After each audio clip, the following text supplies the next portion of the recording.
Cher Marion, cher Stephen, messieurs les ambassadeurs, mes chers Stu, you and I have come a long way, huh? Our sincere gratitude goes out to Sarah Bloomfield and her team, scattered just about everywhere here, for welcoming us in this sacred place for all freedom-loving people. Very often people say it's an honor to be here, but I want to say tonight, it's an honor to be here. We mean it. July 16th, 1942 is a tragic date for France.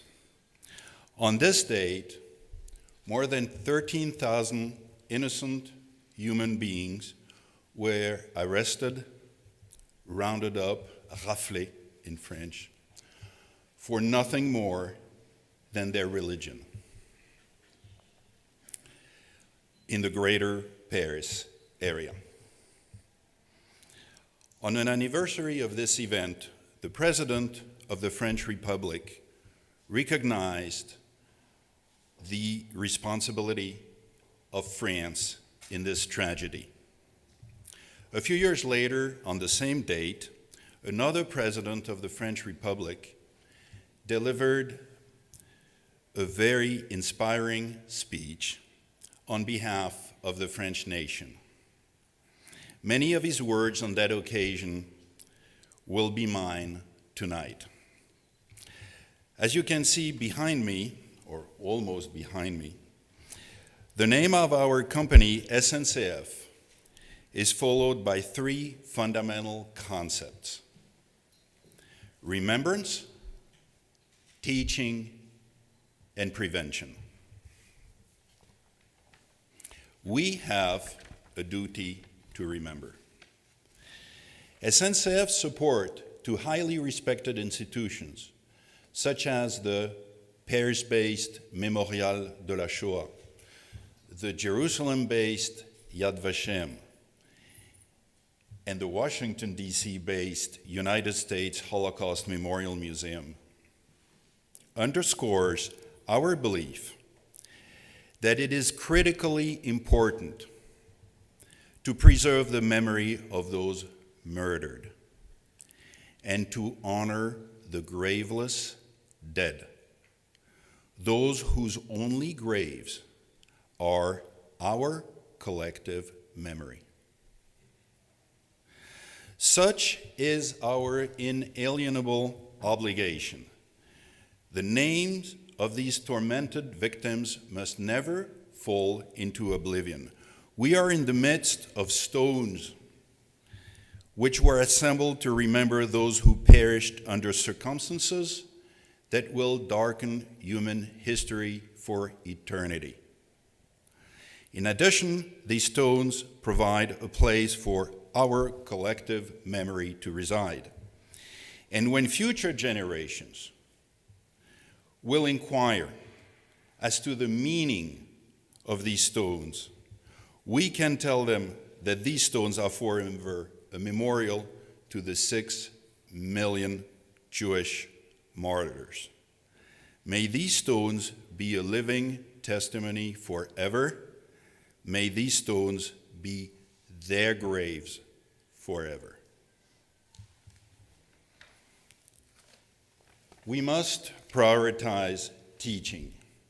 Transmitting the memory of all the victims of the Holocaust is akin to remembering its lessons, and teaching is akin to understanding how this abomination was made possible. Passing on the history of the Shoah to future generations is indeed akin to teaching its terrible uniqueness. The Shoah was not born out of nothing, neither did it come out of nowhere. Indeed, the obsessive racist delirium produced an unprecedented and terrifying three-dimensional plan. The three dimensions of this plan were its magnitude, a vicious psychological destruction of the victims, and the industrial efficiency of its execution. This uniqueness must be constantly recalled and taught. But it was also made possible by well-established blindness, stupidity, lies, and hatred.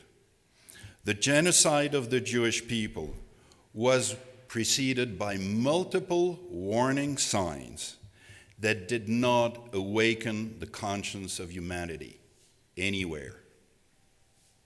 Teaching future generations to detect the early signs is our duty. Ignorance is the mother of all evil. Through education, we can attempt to prevent future tragedies.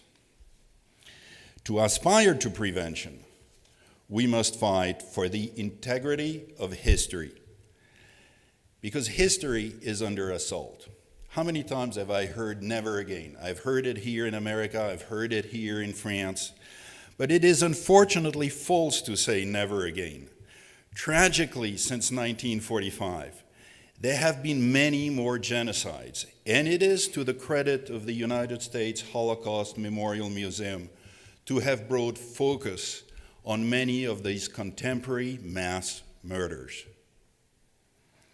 Historical falsification can ultimately lead to the outrage of Holocaust denial.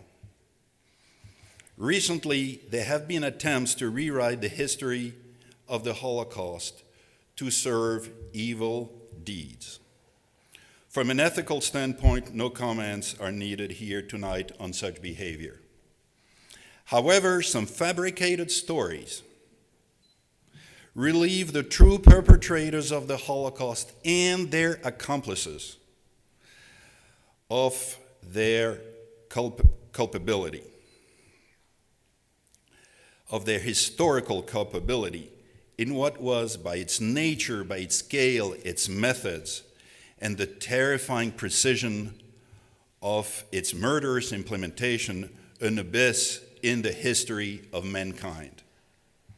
I solemnly ask you all to trust our chairman, to trust Bernard M. Selem, to trust me for fiercely opposing fabricated stories that endanger the true account of the Holocaust and deflect responsibility away from the Nazis and their accomplices. Each time these false stories are repeated, they lead toward Holocaust relativism and ultimately to Holocaust denial. Like many other railroads across war-torn Europe, SNCF was used by the Nazis as a cog in their extermination machine. SNCF today deeply regrets the role the company then played during the war and is humbled by the pain that lives on. Under most difficult circumstances, numerous SNCF employees took it upon themselves to resist the occupier and their accomplices. More than 2,000 of them were murdered by the Nazis. They paid their courage with the highest price. This also belongs to the history of SNCF. This also belongs to the history of France. For now more than a quarter century, SNCF has been proactive in the fields of Holocaust research, Holocaust remembrance, Holocaust education, and historical transparency.